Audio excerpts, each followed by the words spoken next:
What's up? This recording you're about to see was a masterclass that we hosted with around 20 members, and the requisite to enter that mastermind was you had to make more than $5,000 to $10,000 a month. Some of the things people told me was like, this was the best call I've been in from you. One girl said this was beautiful, and I thought, hey, if these guys liked it, maybe I should just share it to the YouTube. Social media works kind of like a high school. Like there is a popularity contest going on. If you show that you're kind of the popular guy, then you'll get more responses. So the way we're going to do this is I'm going to go over a quick presentation. Then I'm going to roast your content, and I'm going to tell you exactly whose content I'm going to roast because I have it right here with me. Graham, Joshua, Daniel, Andrew, Kevin, Matt, and David White. You guys ready? Yeah. There you go.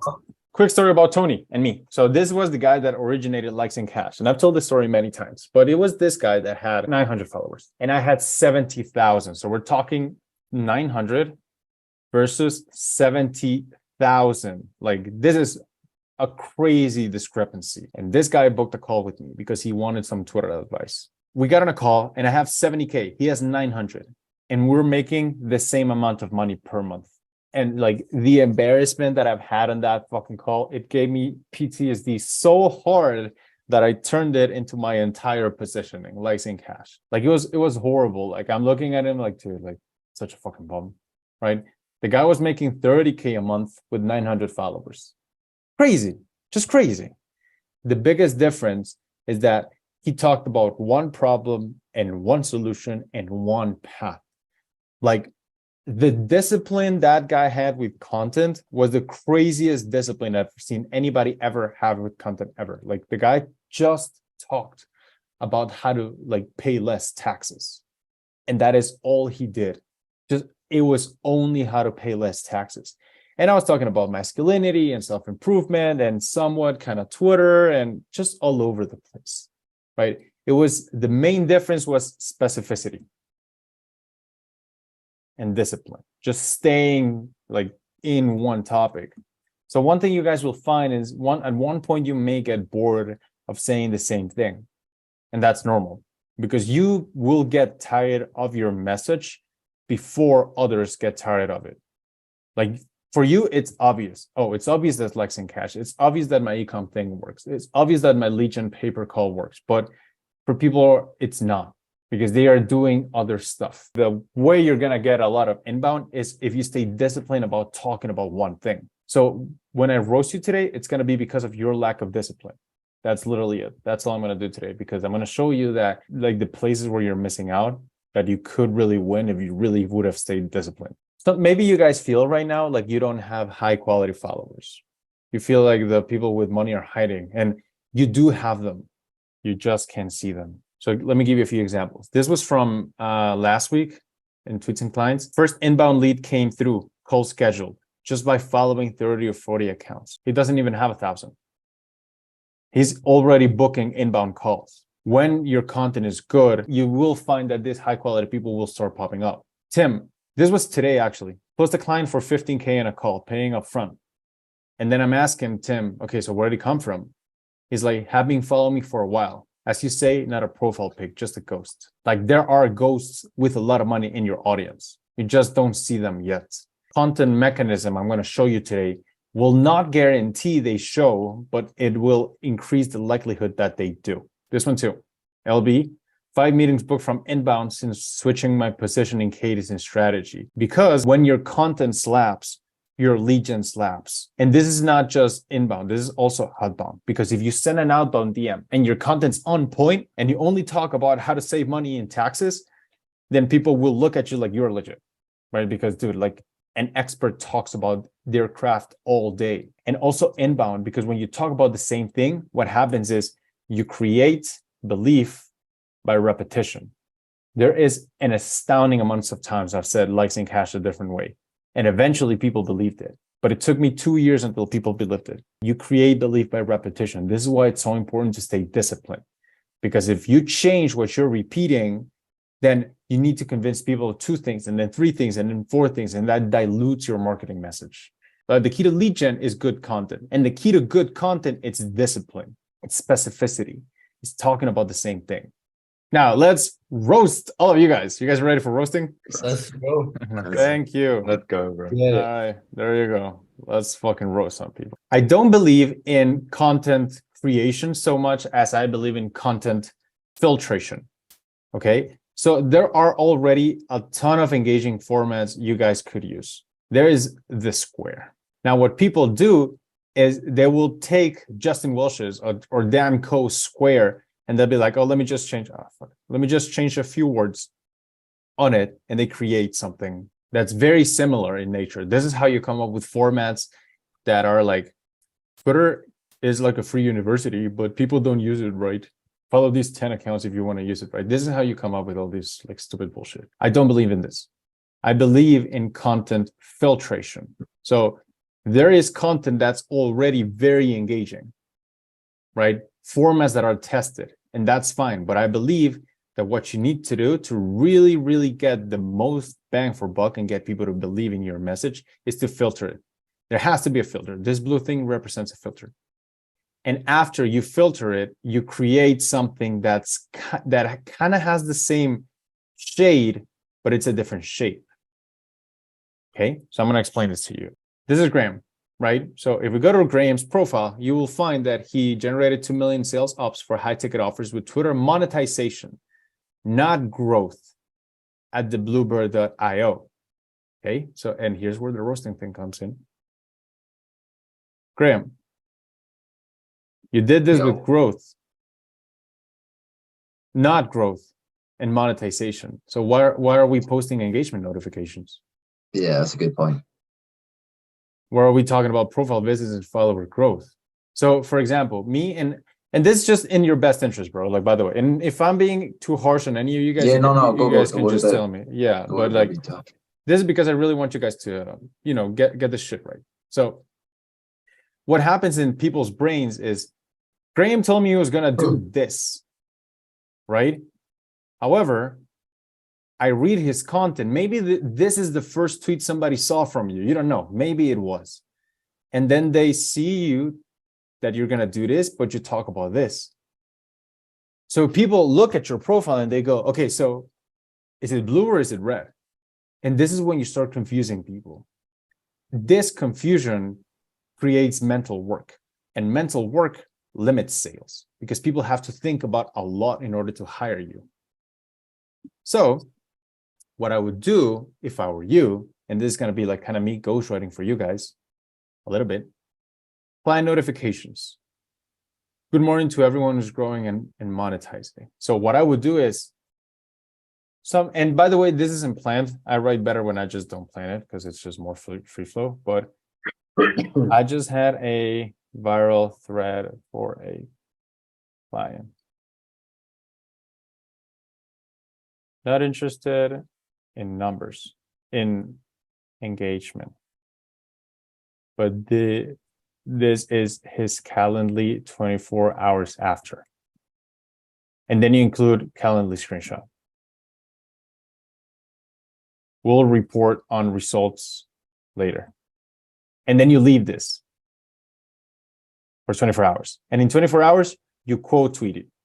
And it's like, or like in, I don't know, fuck it, in a week, right? You quote tweet it. 3 new clients closed. 1 thread, $15,000. This is powerful because you said about not growth, but you're talking about growth. So I would recommend you don't post this, and instead you filter it from all the ghostwriters that are posting growth content. You filter it through your unique mechanism. That's essentially Lex and Cash. So you filter it, and then you create something that's completely like it has the same shade, but it's not the same shape.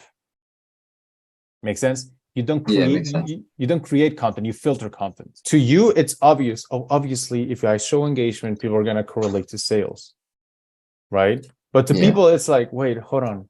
Is this guy blue or is it red? Like, I don't get it because people, and this is just some sage advice that my dad gave me when I was learning how to drive. I was like, yeah, but this guy's not gonna cross. I can just move, right? He's like, no. Listen, Jackie, when you drive, what you need to do is you need to assume that everybody is an idiot. So this is some sage Twitter advice. Just assume people are idiots and keep consistent. Let's just stay disciplined. So this is your North Star right here. The reason most people fail at building an audience, and I got this from your stuff on Discord, that'll still be here in 10 years, is because they don't follow my rock solid frameworks, right? For the sake of like simplicity, building a quality audience, just for the sake of simplicity. The reason most people fail at building a quality audience is because they don't follow my rock solid framework, right? This is a blue line. You told people, okay, guys, I'm going to talk about a blue line. Then let's read your content. Last year, I was writing blogs for websites for $4 an hour. This year, I quit my job to write full time.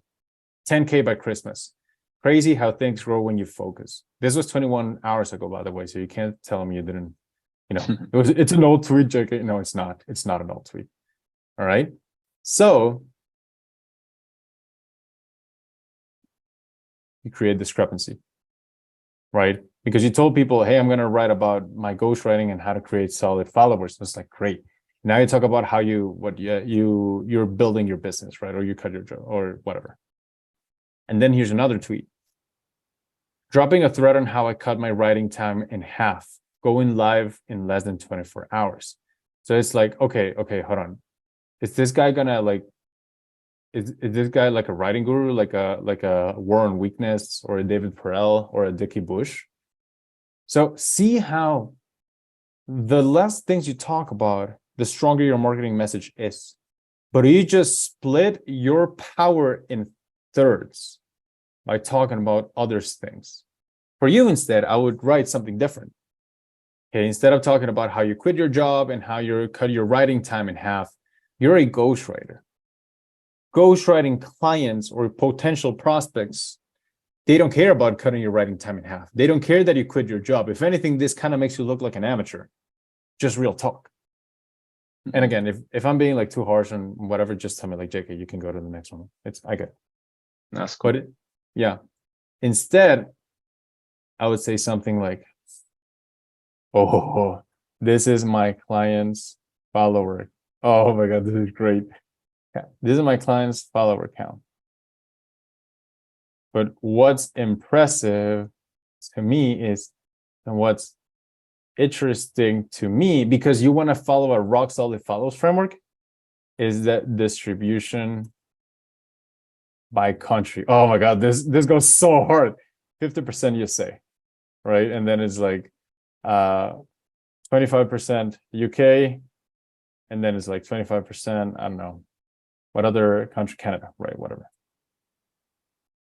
And maybe you could go 15% Canada, and then, so I'm missing how much? 50 plus 25 plus 15, 10% Australia. Actually 9% Australia, and it could be 1% rest of the world. Followers ain't buyers. Oh my God, this goes so hard. See? Right?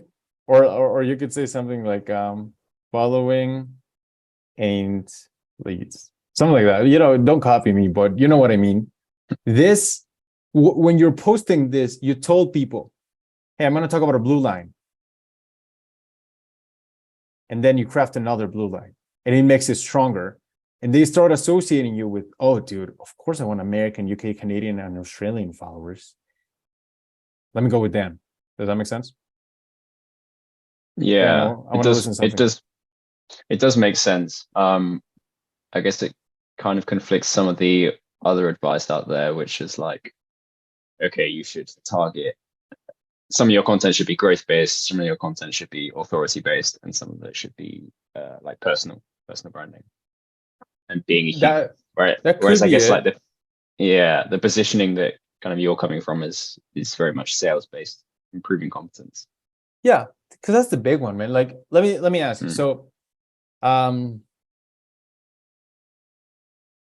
if I'm a CEO or a founder, right, and I wanna hire a ghostwriter, do I want somebody who just quit his job in December? Not really. You know, I'd rather Mm. have somebody who's like a professional because it makes you look like an amateur. Does that make sense? Hmm. So like you kind of have to act in a bid. My advice is just act more professional because you are a professional.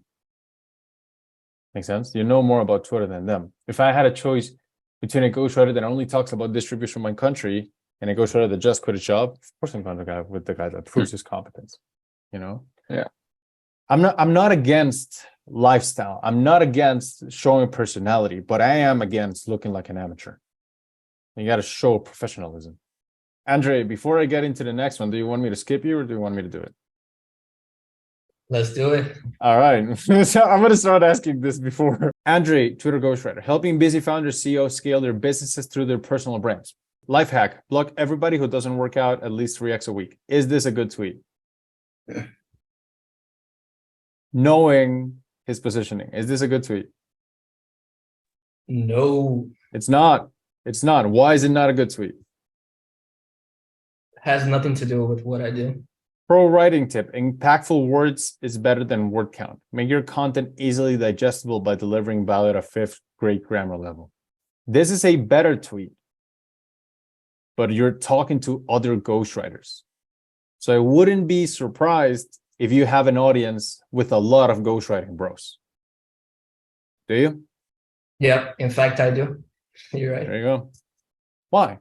And it's not because it doesn't have to do anything with your skill. You don't have a skill problem. I mean, I've read some of your tweets. They're good. You have a discipline problem. You need to stick to the thing that'll attract founders and CEOs, right? So for you, it'd be like maybe, remember the positioning call that we talked about? Like you got to go with like, this is my unique path. Remember? Let's use Brian's example because Brian wasn't tweeting plans and I gave him his positioning. Third, Right. brand engineer. I partner with CEOs and founders to build a valuable brand without sounding like everyone else. This one went hard. So you could say, typical ghostwriting. Post anything, get retweets on it, get an audience full of third world country followers. Good ghostwriting.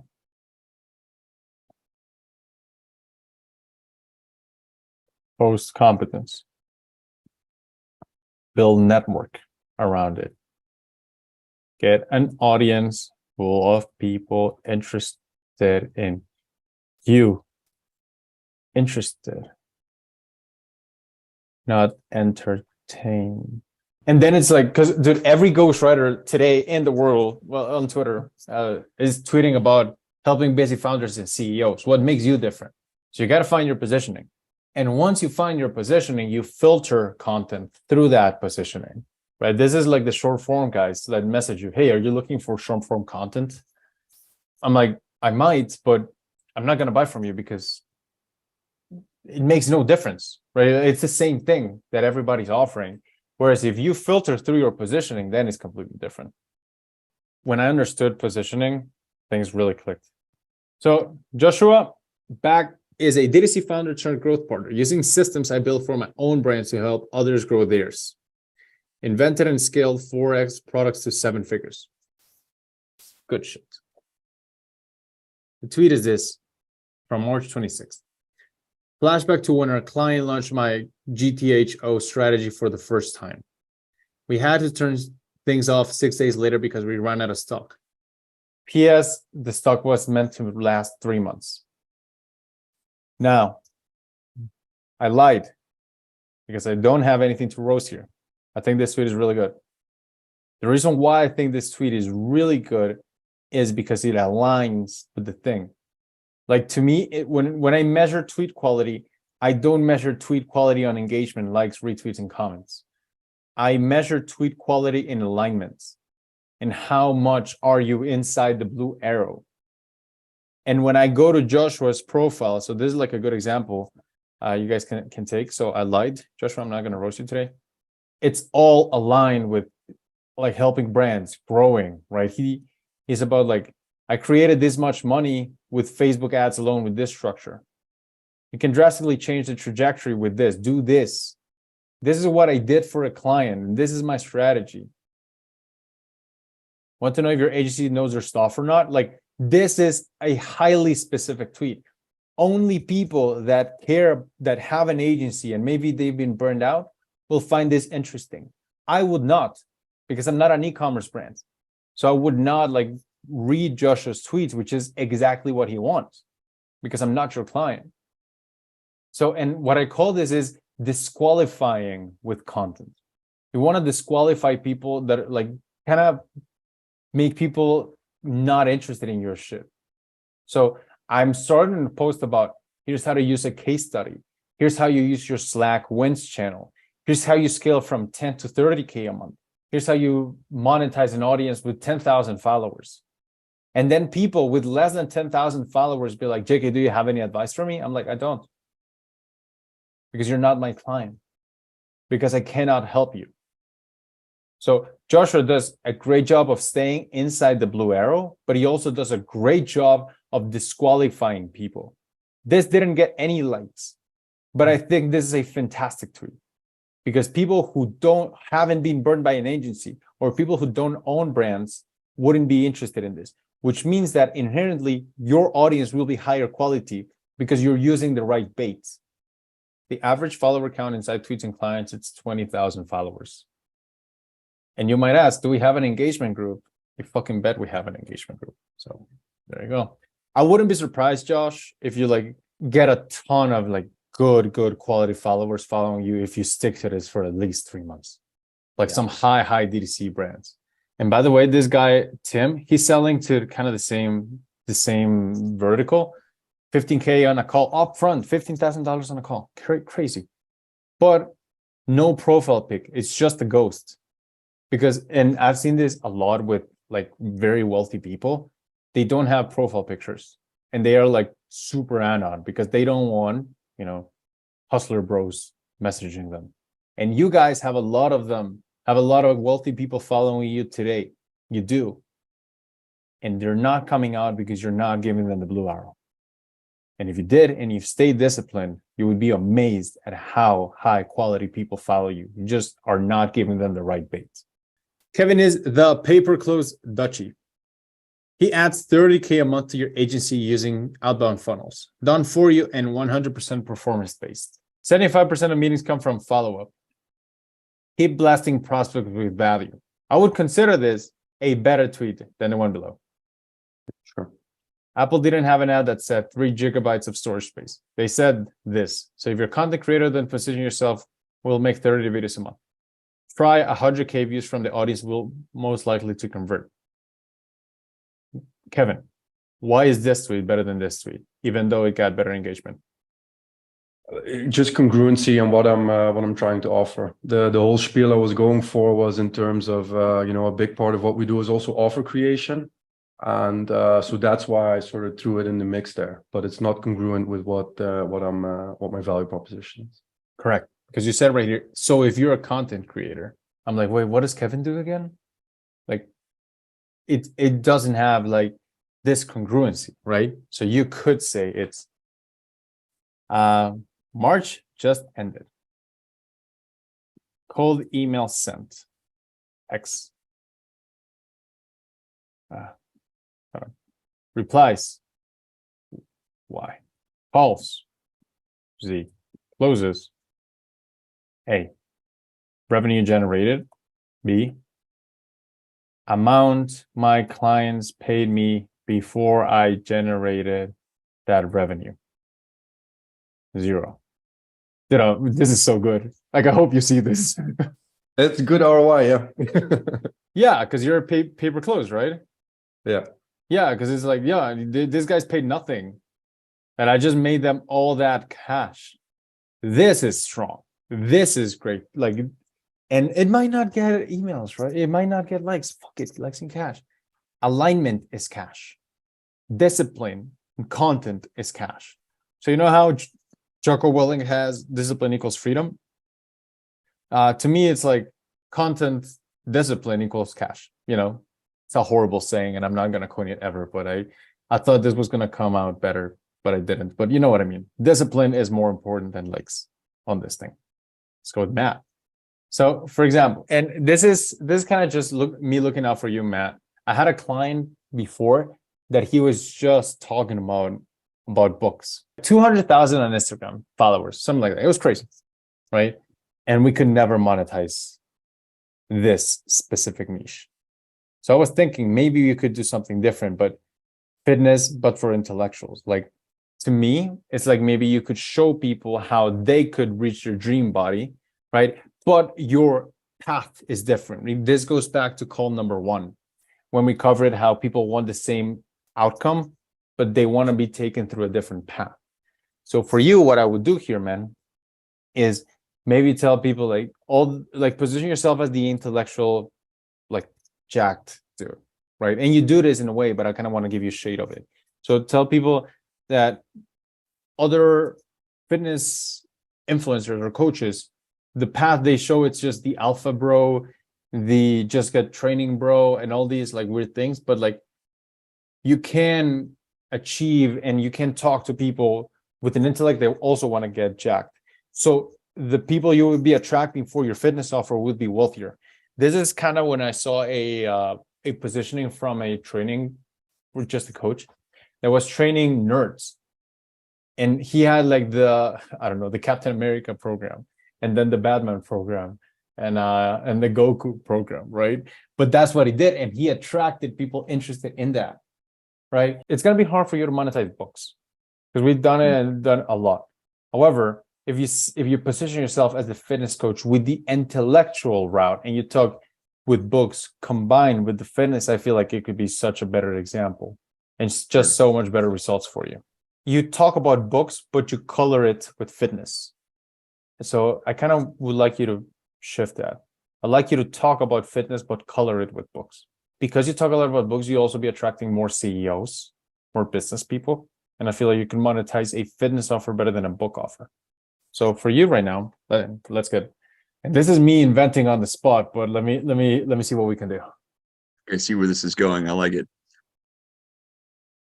I'm glad you do because I'm inventing. And then people will go like, well, yeah, fuck this guy. Like, who is this guy? And they look at you and you have a six pack and it's like, oh, well, there you go. You know? So for me, it's, again, I want to say it again because I thought it was a good way of putting it. I think that you talk about books and you color it with fitness. Whereas I feel like you should talk about fitness and color it with books. I was more leaning to the intersection of those two things, which is more like mind based. You know what I mean? It's like, which I think would be even more valuable for people, right? Because like a lot of people just don't care about fitness, but everybody wants to be, wants to sort of have calm and clarity and peace of mind and happiness, right? And books and fitness both lead to those two things. Yeah, and I understand. But you can't flex how many books you read on Instagram. You can't flex a six pack. It's just more tangible. It's just more like it goes stronger. And this again, like you could go that route, but I couldn't monetize it. It was so hard. It was just too complex. So we changed into ghostwriting. But I feel like fitness would be a much stronger angle for you, just because it's more tangible. It's people want that, but the angle should be books.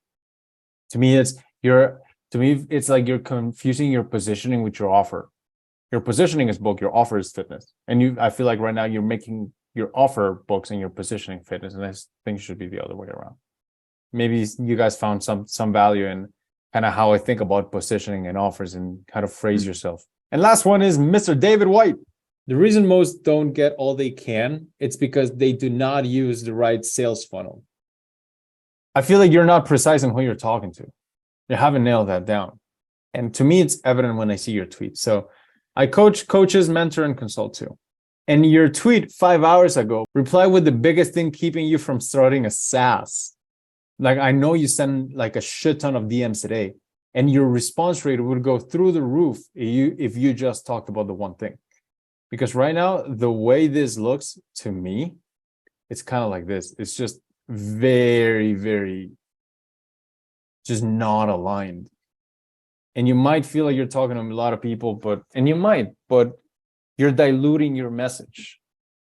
And if you just had one, your message could be so much stronger. So you got to pick, and you got to talk about one thing. I would recommend go through all these examples. Look at how Josh stays disciplined. Look at how I stay disciplined and just talk about that one thing. And eventually it's going to start to click and you're going to get better responses. Thank you for watching. If you want to grow your audience, I'm not your guy. But if you want to monetize your audience, you can subscribe to the YouTube and watch the other channels. See ya.